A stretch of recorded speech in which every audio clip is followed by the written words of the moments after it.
And I'm going to create that space that's going to help you do that. Okay, and what makes it work is that it's even, it's equal. I'm going to commit this 7 minutes to you, and you're committing 7 minutes to me.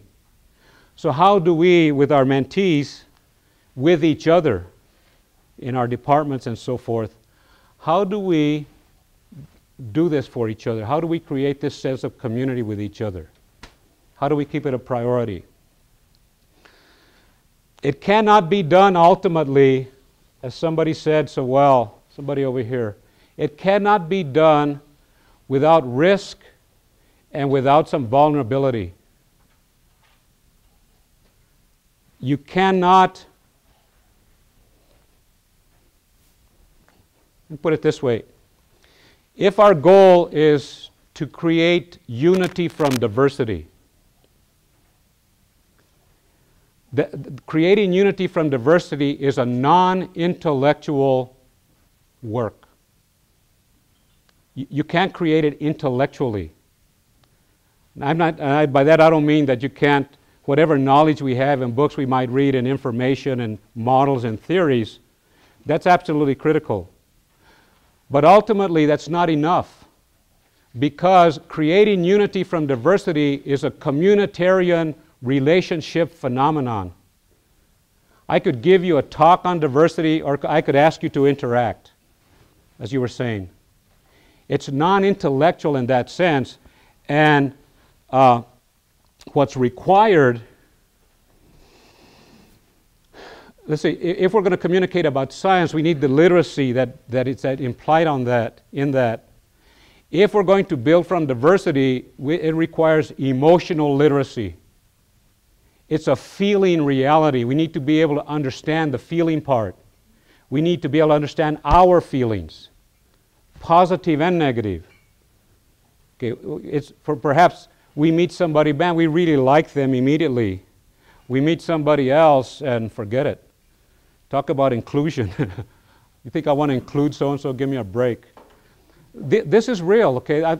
This is reality. Sometimes we tend to think we could just instantly have happiness somehow around diversity. That's not the way it works. And let me say more about that in a few minutes.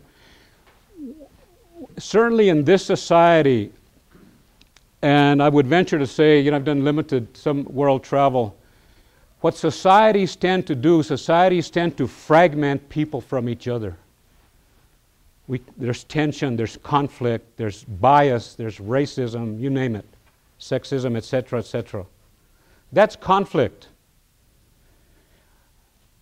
When we come from societies that practice that, it is impossible to have the kind of harmony we would like to envision. Why would it be there?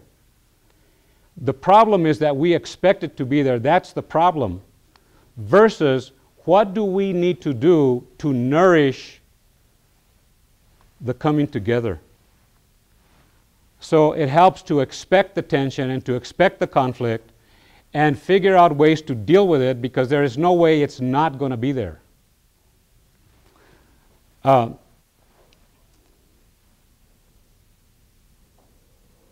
Couple of things here that I'll just see what you're thinking at the moment, and I'll finish off some other thoughts. And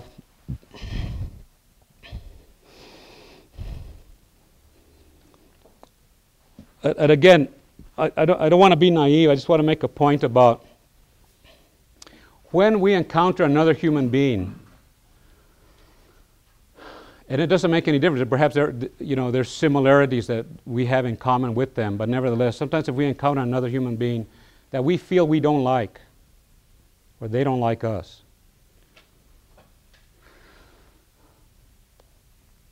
and again, I'm not suggesting pretense. I'm just saying, what I would like to say is that that discomfort is a message to us. If I meet Dr. Stinger, okay, if I don't like you or you don't like me, ultimately what that says in terms of human relationship is what is it that I need to examine? And I'm not talking about a pretend world where we're still going to, but it's a message. Discomfort and conflict is a message that if we take it creatively, it's telling us what we need to do to grow another step. And I'm saying this because the decision to increase diversity, whether we realize it or not, is the decision to increase potential conflict. As soon as you say, we want a more diverse student body, you have said, we want a potentially more conflicted student body.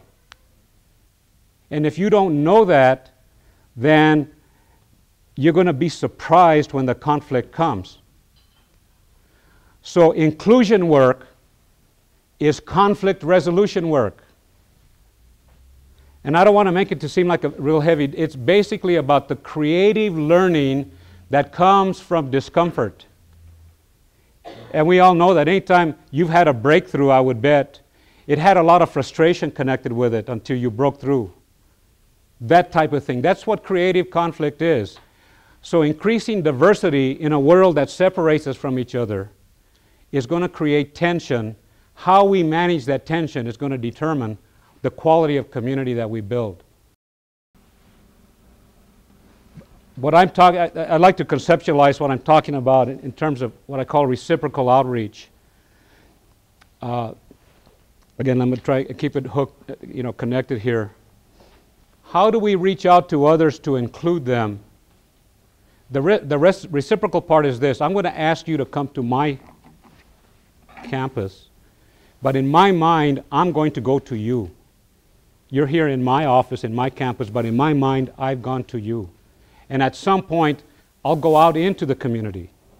But I'm talking about a way of looking at it. So then together we establish the interpersonal trust and connection so that together we negotiate, in fact, one of the publications on mentoring, we negotiate the maze of the system which can be exclusionary and hurtful. So we're putting together the interpersonal piece as a tool to negotiate the broader picture, to try and equalize it a little bit. Because without that piece, and this is what they call the recruit and abandon, because this is what happens. I work with a lot of institutions. Most of them that I work with or that I'm aware of practice recruit and abandon. They'll say, we want you in our campus, or we want you in our office. That's as far as they go. They'll do something to get the people here, and then that's it. They don't do any more than that. Which means then that the people we invite to join us, we place the burden on them to carry the work of fitting to us. And if they don't have enough support, they're going to drop off. Or they may drop off because they resent that we asked them to come and we didn't really welcome them. We never went out of our way short of asking them to come. So then they say, well, you asked us to come, but you don't have any programs for us. There's no place I can go for help. So how come I'm doing all the work of fitting to you? You see, the relationship isn't mutual.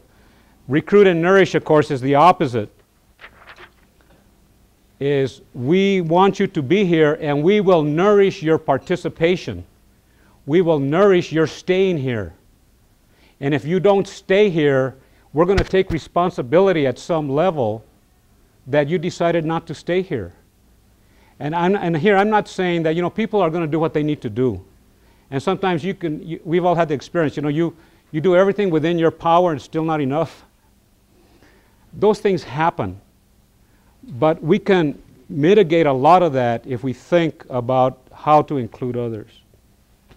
So I don't know, if you have any thoughts on that, because the interpersonal part helps negotiate the broader power part of the institution. A giant pitfall, this is a big pitfall. As we understand this and we try to implement it, diversity programs, at least in my experience, tend to remain add-on programs. Oh, by the way, we're going to be diverse.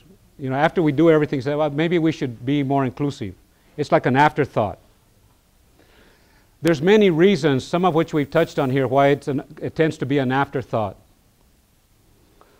The challenge is this, to move diversity to center stage so that that becomes the frame with which we do things. What tends to happen, and by and large I find that this is unintentional, the building of community, especially the building of diverse community, if you're going to really do it right, is a 24-hour-a-day job. The problem is we all already have 24-hour-a-day jobs, right? You're just getting by. You're not even keeping up, right? I would bet. You're not even keeping up with your job, whatever it may be. And now you're supposed to be diverse too. Okay? I know it's a dilemma, but this is the pitfall we need to be aware of. We need to get our work done, whatever our work may be. We also need to build community, which requires skill, requires time, requires risk. They're both number one. I put them both number one on purpose. It's not a question of either or. What tends to happen, the work is so intense, we tend to drop this one to do this one. What I'm suggesting the challenge is to figure out a creative way to do both, to not drop one to do the other. You might have to meet about this, you might have to process it to figure out how you're going to find the time. But that's the challenge, because we could be very, very sincere in how we go about mentoring, how we go about nourishing and including, and then, I'm sorry, I don't have time to meet with you because I got to get my work done. Sometimes that's all it takes for the particular student to feel so rejected. And we all know the story. He says, well, you know, I've called you 10 times. You never have time for me? Okay, and you see, and again, it could be intentional, but also very common, it's unintentional. I'm just trying to keep up with my work. So somewhere in our mind, we have to shift our sense of time. And if we're going to take on mentoring, make a commitment to give it the time that it deserves. I think that's my time, speaking of time. Just final thoughts here. I think we have a couple of minutes. Any final thoughts or from anyone? Reflections? Oh, let me show you one more. Let me pause a minute to see if there is a thought, because I'm going to leave you just a thought to reflect on. I recommend this as a reflection and something for your writing and for thinking about all this whole thing. I love this quote from Parker Palmer. You may be familiar with him. He's an educator. The soul does not want to be fixed. It wants to be listened to. The tendency in diversity is to want to fix. The reality is what people need is to be taken seriously, to be listened to be nourished. The fix-it part is often fairly easy, so we get into that. Often the hard part is the nourishing part, the listening part, and creating together what this relationship is about. Well, thank you very much. It's been a pleasure being with you.